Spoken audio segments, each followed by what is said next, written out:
हर बड़ी मछली छोटी मछली को खा रही है। हर बड़ी मछली छोटी मछली को खा रही है। हर तरफ से शोषण की बू आ रही है। हर व्यक्ति लगा है एक दूसरे को गिराने में।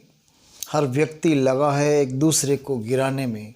न जाने अपनी मानवता कहाँ जा रही है। नमस्कार साथियों, मैं हूँ आर एल डांगरेवाल। आप देख रहे हैं मोटिवेशनल स्पीकर। साथियों, आज हर तरफ शोषण ही शोषण का बोलबाला दिख रहा है। हर बड़ा अधिकारी छोटे अधिकारी का शोषण कर रहा है। हर एक ताकतवर आदमी कमज़ोर आदमी का शोषण कर रहा है। सामने वाले की क्या परिस्थिति है, क्या मजबूरी है, इसे कोई लेना देना नहीं। बस उसे अपना स्वार्थ सिद्ध करना है। उसकी परिस्थिति का एक बेनिफिट उठाना है। उसको एक मौके की तलाश रहती है कि सामने वाला किसी परिस्थिति में फंसे और मैं उसका शोषण करके अपना फ़ायदा लूँ। यही एक मानवीय संवेदना जो समझनी चाहिए वो नहीं समझ पा रहे। साथियों, एक छोटी सी कहानी है जो प्रिंट मीडिया के माध्यम से पढ़ने को मिली। पढ़ने के बाद अच्छा लगा, सोचा इस कहानी को मैं आपके साथ इस वीडियो के माध्यम से शेयर करूं ताकि इस कहानी से हमें कुछ सीख मिले। कहानी एक छोटी सी है, रियल घटना प्रिंट मीडिया में आई। यूपी के अंदर कोई एक आईएएस अधिकारी जो कहीं पर जा रहे थे, साथ में उनकी पत्नी भी थी और 2-3 सिपाही भी थे। रास्ते में उसकी पत्नी ने देखा कि एक पेड़ है, पेड़ के ऊपर चिड़िया के बढ़िया सुंदर घोंसले थे। वो लंबी साइज के घोंसले जो आते, तो पत्नी के दिमाग में विचार आया कि क्यों ना इस घोंसले को हमारे घर में ऊपर लटका करके इसको सजाया जाए, सजावट के तौर पे इसका उपयोग किया जाए।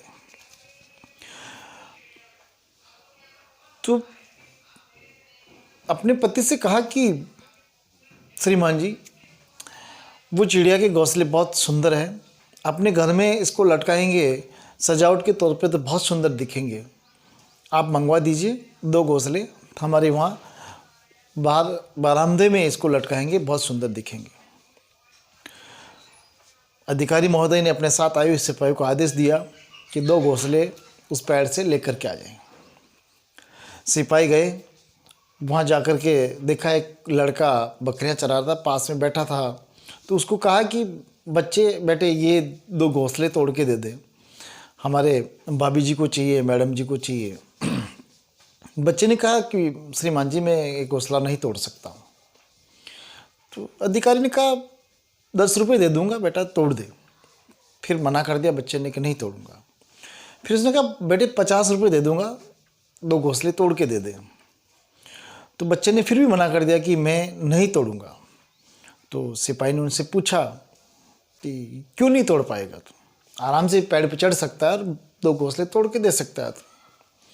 तो बच्चे ने कहा नहीं श्रीमान जी, मैं ये घोंसले नहीं तोड़ सकता हूँ क्योंकि इनमें चिड़िया के बच्चे हैं और अगर इस घोंसले को तोड़ करके मैं आपको दे दूंगा तो चिड़िया जो दाना चुगने गई है, जब शाम को लौट करके वापस आएगी तो जब उनके घोंसले और उनके बच्चे नहीं मिलेंगे तो बड़ी दुखी होगी, परेशान होगी, बड़ी व्याकुल होगी और उसकी मन की पीड़ा को मैं महसूस कर रहा हूँ, इसलिए मैं ये घोंसले तोड़ के नहीं दे सकता हूँ। आप चाहे तो तोड़ सकते हैं, बाकी आप मुझे कितने भी रुपए दे दो, चाहे 50, 100, 500, मैं इनको नहीं तोड़ सकता हूँ। बालक का जवाब सुन करके वो सिपाही सुन हो गए, चुपचाप वापस आए और अधिकारी महोदय से कहा कि श्रीमान जी, हम घोंसले नहीं ला सकते हैं। क्यों? आईएएस अधिकारी ने कहा कि क्यों नहीं ला सकते? तो सिपाहियों ने कहा कि एक छोटा बालक है, उनसे हमने कहा कि 2 घोंसले तोड़ के दे दो, तो उन्होंने ये कहा कि इसमें चिड़िया के बच्चे हैं और जब शाम को चिड़िया लौट करके वापस आएगी तो जब उसके बच्चे और उसके घोंसले नहीं मिलेंगे तो चिड़िया बड़ी परेशान दुखी होगी, इसलिए वह घोंसला तोड़ के नहीं दे सकता हमें। अधिकारी ने बच्चे का ये जवाब सिपाही के मुंह से सुनकर बड़े आश्चर्य में पड़ गए और कुछ पल के लिए वो शांत हो गए, चुप हो गए और मन ही मन सोचने लगे कि एक छोटे बालक ने एक जानवर की पीड़ा को समझ लिया, उसकी संवेदना को समझ लिया, लेकिन एक मैं इतना बड़ा अधिकारी होने के बावजूद उस छोटे से जानवर की पीड़ा को नहीं समझ पाया, उसकी संवेदना को महसूस नहीं कर पाया। मेरे लिए बड़ी दुख की बात है, मैं इतना पढ़ा लिखा होकर किसी की भावनाओं को, किसी की संवेदना को नहीं समझ पाया। इससे बड़ा दुख की बात और क्या हो सकती है। साथियों, उस अधिकारी महोदय ने अपने आप पर बड़ी ग्लानि महसूस की और अपने आप को दिखा रहा कि यार मैंने एक जानवर की संवेदना को भी नहीं समझ पाया, इतना पढ़ा लिखा होने के बावजूद। साथियों, आज अगर देखा जाए, एक छोटी सी कहानी है, लेकिन अगर देखा जाए तो रियलिटी में यही चीज़ें हमारे साथ हो रही हैं।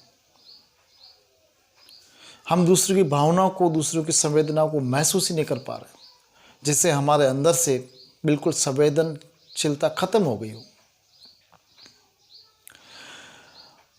व्यक्ति आज देखा जाए तो हर तरफ एक धर्म धर्म धर्म लेके दौड़ रहा है कि धर्म को मानिए, धर्म को बचाइए।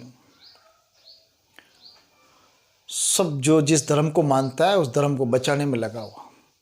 लेकिन सब धर्मों से ऊपर मैं ये कहना चाहूँगा कि इन सब धर्मों से ऊपर एक और धर्म है, जिसे मानव धर्म कहा जाता है, जिसे मानवता का धर्म कहा जाता है, जिसे संवेदना का धर्म कहा जाता है। अगर आपने दूसरों की संवेदना को समझ लिया, दूसरों की पीड़ा को समझ लिया, दूसरों के दुख को समझ लिया, दूसरों की परिस्थिति को समझ लिया, तो समझिए कि आपको इन जो दिखावे के धर्म है, इनके नियमों के पालन करने की कोई आवश्यकता नहीं है। ईश्वर ने सिर्फ और एक धर्म बनाया, मानव धर्म, संवेदना का धर्म, और हम इंसानों ने बहुत सारे धर्म बना लिए और हम उसी के अंदर फंसे हुए हैं।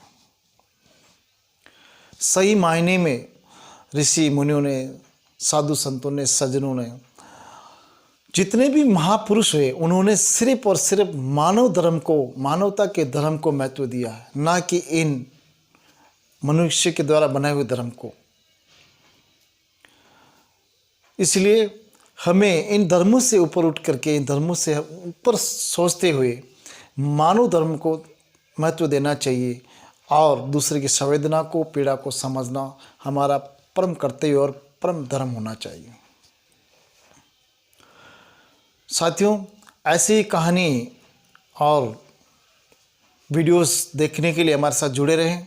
अगर आपने अभी तक हमारे चैनल को सब्सक्राइब नहीं किया तो सब्सक्राइब कर ले और बेल आइकन दबा लें, ताकि आपको जो भी नया वीडियोस अपलोड होगा उसका नोटिफिकेशन आपको मिल सके। और हमारे इस वीडियोस में आपको अगर जो भी कमी महसूस हो तो आप प्लीज़ कमेंट करके हमें बताएं, ताकि हम हमारे वीडियोस में और सुधार करने की कोशिश करेंगे। मिलते हैं नेक्स्ट वीडियो के साथ, तब तक के लिए बाय बाय, धन्यवाद। देखते रहिए RL Dangriwal motivational speaker. Thank you so much.